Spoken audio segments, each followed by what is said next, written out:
누군가에게 미움을 받는다면 어떤가요? 물론 누구인지에 따라 크게 다를 수 있지만 미움을 받는다는 것은 썩 유쾌한 경험은 아닙니다. 게다가 기꺼이 미움을 받겠다는 마음은 더 쉽지 않습니다. 하지만 우리로 하여금 기꺼이 미움을 받고 자유롭게 살아가도록 용기를 밀어 넣어주는 불멸의 베스트셀러가 있습니다. 바로 미움받을 용기입니다. 이 책의 저자는 만약 당신이 불행하다면 그것은 과거의 환경 때문이거나 가진 능력이 부족해서가 아니라 용기가 부족해서라고 말합니다. 그래서 용기를 채우는 내용 함께 살펴보겠습니다. 이 책은 아들러의 이론인 개인심리학을 바탕으로 쓰인 책입니다. 개인이란 개인적이다는 의미가 아니라 각각의 인간은 분리될 수 없는 하나의 전체적 존재라는 의미를 담고 있는 인디비주얼에서 번역된 단어입니다. 개인심리학의 기본 철학은 목적론입니다. 원래 아들러가 속해 있던 프로이트의 정신분석협회는 결정론을 가정합니다. 지금 나타나는 것은 모두 과거의 원인을 두고 있으며 과거가 우리의 현재와 미래를 결정한다고 봅니다. 예를 들면 과거의 트라우마로 인하여 불안해서 지금 밖으로 나오지 않는다와 같은 일을 포함합니다. 하지만 아들러는 이에 반대하며 목적론을 제시합니다. 목적론의 관점에서는 밖으로 나오지 못하니까 불안한 감정을 지어내는 것이라고 말합니다. 밖으로 나가지 않겠다는 목적을 달성하기 위해 실제로 극심한 고통과 불안을 지어내는 것이죠. 그래서 아들러 심리학은 트라우마를 부정합니다. 사람들은 트라우마로 인해 고통받는 것이 아니라 과거 경험에 지금 부여한 의미에 따라 현재 상태를 결정한다고 말하며 우리는 모두 지금 가진 목적을 따라 살고 있다고 설명합니다. 그리고 그 목적에 따라 경험에 의미를 부여하며 자신의 삶을 결정하게 되는 것이죠.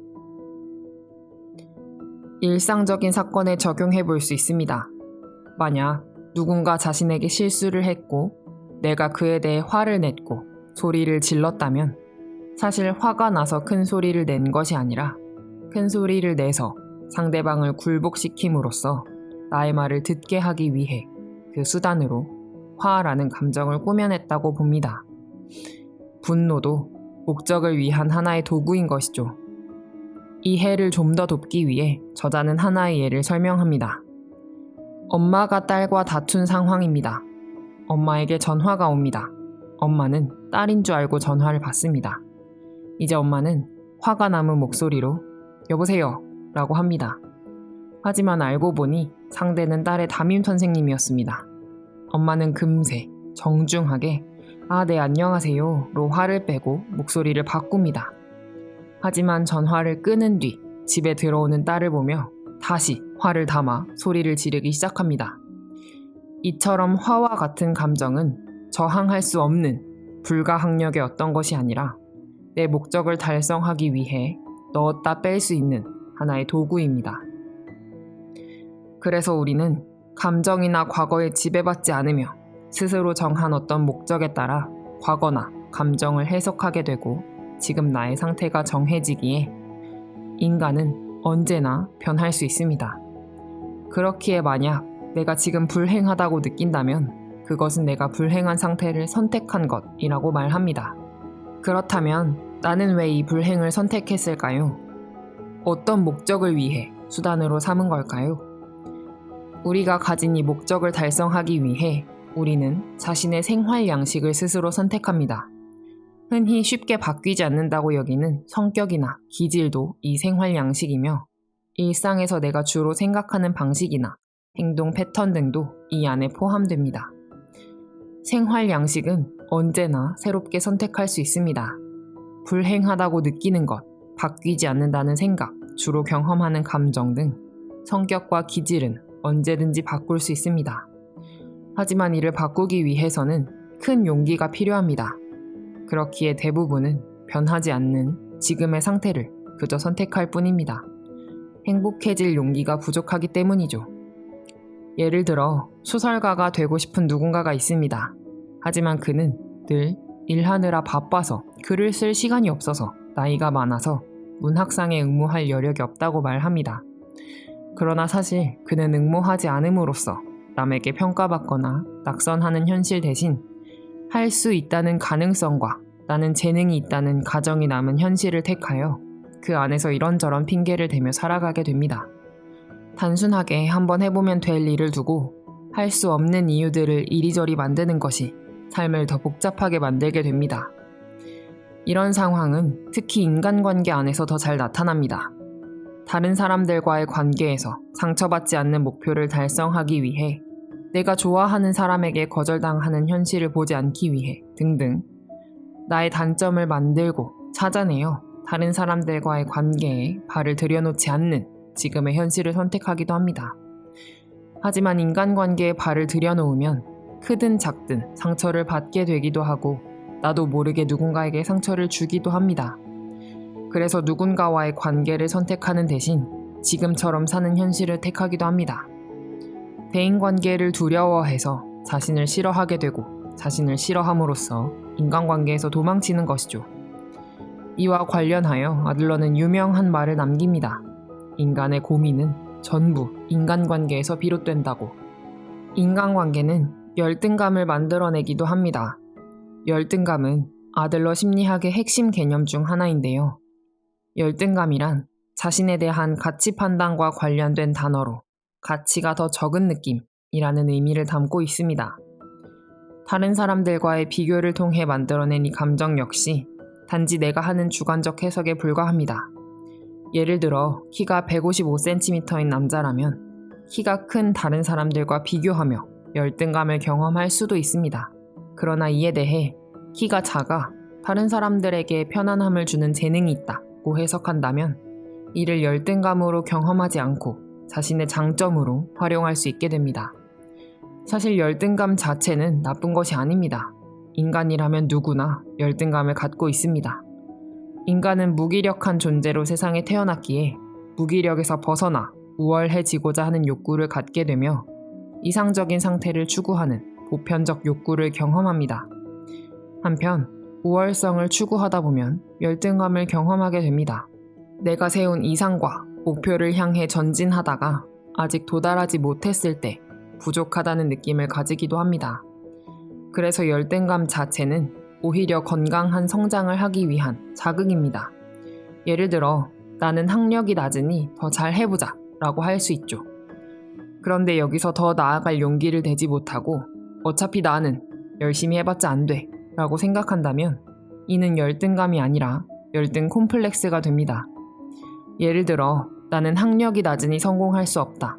나는 못생겨서 결혼을 할 수 없다고 생각하며 자신의 열등감을 변명으로 삼고 지금 현실에 머무르는 것이죠. 사실 둘 사이에는 어떠한 인과관계도 없습니다. 그러나 마치 중대한 인과관계가 있는 것처럼 스스로에게 설명하고 납득시키는 과정을 겪습니다. 이는 우월 콤플렉스와 연결됩니다.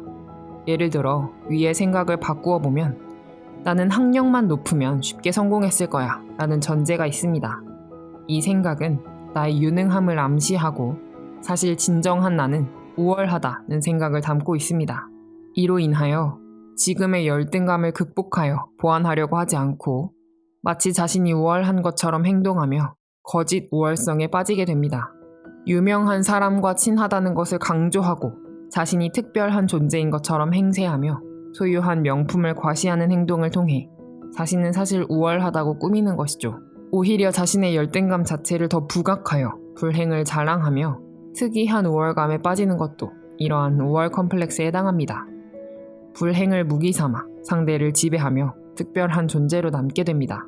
건강한 우월성 추구는 경쟁에서 남보다 더 높이 올라가려고 하는 것이 아니라 내 발을 한 발 앞으로 내디디려는 의지이며 건전한 열등감 역시 이상적인 나와 비교해서 생기는 것입니다.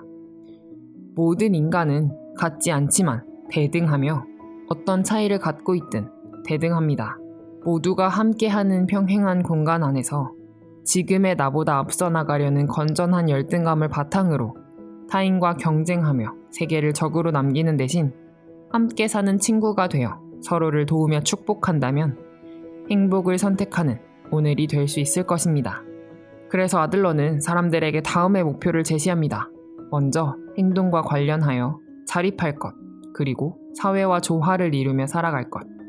이러한 행동을 위해 심리적으로는 나에게 능력이 있다는 것과 사람들은 나의 친구라는 의식을 가질 것이라는 목표를 제시합니다. 이러한 목표를 달성하기 위해서는 인생의 과제를 직시해야 합니다. 인생의 과제란 우리가 사회적인 존재로 살면서 직면할 수밖에 없는 과제로 인간관계의 거리와 깊이에 따라 일과 여가의 과제, 우정의 과제, 사랑의 과제로 구분됩니다. 우리는 일을 하기 위해 맺는 관계도 있고 강제성 없는 더 넓은 친구 관계를 맺기도 하고 연애 관계와 가족 관계와 같이 사랑의 관계를 맺기도 합니다. 이때 사랑의 관계는 상대의 행복을 축복해 주는 것으로 서로가 평온하고 지극히 자연스러운 상태에 머물면서 함께 있으면 자유롭게 행동할 수 있다는 생각이 들 때 우리는 사랑을 실감할 수 있게 된다고 말합니다. 목표로 다시 돌아가 보면 나에게 능력이 있다는 생각은 나를 있는 그대로 수용하는 것과 연결되며 다른 사람보다 내가 더 우월하거나 특별한 대신 그저 평범한 나 자신으로 존재할 용기를 내게 합니다. 다른 모든 사람들과 같진 않지만 대등한 존재로 있는 것이죠. 사람들이 나의 친구라는 생각은 다른 사람들을 신뢰하고 그들을 위해 공헌하는 것과 관련됩니다. 타인을 친구로 여기고 친구들에게 둘러싸여 있다면 우리는 그곳이 내가 있을 곳이라고 여기며 그들에게 공헌하는 것을 고려하게 됩니다. 모든 불행의 근원이 인간관계에 놓여 있다면 반대로 모든 행복의 원천도 인간관계에 있겠죠. 우리는 다른 사람에게 도움이 되고 공헌한다는 느낌을 가질 때 행복을 경험하게 됩니다. 누군가 알아주지 않더라도 내가 누군가에게 도움이 된다고 느낀다면 나의 가치를 실감할 수 있게 되고 행복해질 수 있습니다. 사실 우리는 다른 사람들의 기대를 만족시키기 위해서 타인의 기대에 부응하기 위해 살고 있는 것이 아닙니다. 하지만 다른 사람들에게 인정받고자 하는 목표를 위해 진정한 나의 모습으로 살아가는 대신 이런 사람이면 좋겠다는 타인의 기대에 따라 산다면 늘 타인의 시선에 신경을 세우고 나라는 존재를 억누르게 됩니다. 우리는 상벌 교육을 받아오며 보상을 위해 무언가 하는 것이 익숙합니다. 하지만 그 과정에서 나를 위한 행동을 하지 못하고 타인의 기대에 부응하기 위해 삶을 낭비합니다.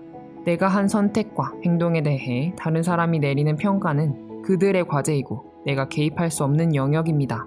내가 나를 위해 살지 않는다면 누가 나를 위해 살아줄까요? 누구도 내 과제에 개입시키지 말고 나도 타인의 과제에 개입하지 않으며 이것은 누구의 과제인지 선을 그어 분리해야 합니다. 과제를 구분하는 방법은 간단합니다. 그 선택이 가져온 결과를 최종적으로 받아들이는 사람이 누구인지를 생각하면 됩니다. 예를 들어 아이가 공부를 하지 않는다면 그 선택이 가져올 결과를 최종적으로 받아들이는 사람은 아이입니다. 그렇다면 공부는 아이의 과제입니다. 만약 거기에 부모가 공부해 라고 명령한다면 그것은 타인의 과제에 발을 들이미는 것입니다. 인간관계의 문제 대부분은 타인의 과제에 침범하거나 누군가 내 과제에 함부로 침범해서 발생하게 됩니다. 과제를 분리하여 타인의 과제를 버린다면 인생의 짐을 덜고 삶이 단순해질 것입니다. 타인이 나를 어떻게 생각하는지는 그들의 과제이고 내가 어떻게 할 수 없습니다.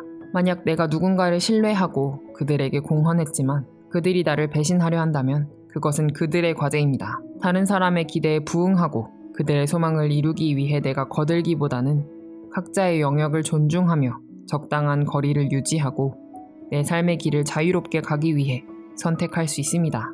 그렇다면 모두에게 미움받지 않기 위해서는 어떻게 해야 할까요? 주변의 모든 사람의 안색을 살피며 다른 모두의 기대를 충족시키기 위해 노력해야 합니다. 내 삶을 타인에게 맡기게 되는 것이죠. 물론 미움받고 싶지 않은 마음은 돌이 언덕을 굴러 내려가듯 누구에게나 자연스러운 욕망과 충동일 수 있습니다. 하지만 자연스러운 충동에 이끌리는 나 자신을 밀어 올려주는 것이 자유로워지는 길입니다. 우리에게는 그러한 힘과 용기가 있습니다. 단적으로 자유란 타인에게 미움을 받는 것입니다.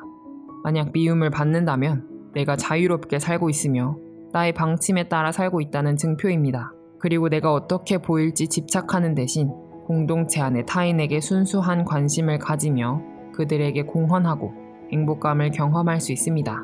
인정을 받기 위해 애쓰지 않고 스스로 자유롭게 행복해지는 것이죠. 그러니 미움받는 것을 두려워하지 않아도 됩니다. 나를 싫어하지 않았으면 좋겠다고 바라는 것은 나의 과제이지만 나를 싫어하는 것 혹은 그러지 않는 것은 타인의 과제입니다. 나는 거기에 개입할 수 없습니다. 자유롭게 살아가기 위해서 기꺼이 미움도 받을 수 있습니다. 내 인간관계의 카드는 이제 내가 쥐고 있습니다. 아들러의 심리학은 자신을 바꾸기 위한 심리학으로 타인이나 상황이 변하기를 기다리는 것 대신 개인이 스스로 첫 발을 내딛기를 기다립니다. 지금까지 내 삶에서 어떤 일이 있었든지 앞으로의 인생에는 아무런 영향이 없습니다. 지금 나에게 주어진 과제는 단지 나의 삶을 위해 과거의 일에 어떤 의미를 부여할 것인가 일 뿐입니다. 여러분들이 올해 이루고 싶은 지금 이 삶의 목표는 무엇인가요? 그 이상적인 내가 되기 위해 오늘 내가 선택하고 바꿀 용기를 내야 하는 부분은 무엇인가요? 이러한 삶을 선택하고 나를 위해 삶을 살아가는 오늘, 나아가 한 해 보내시기를 기원합니다. 우리는 지금 이 순간부터 행복해질 수 있습니다. 감사합니다.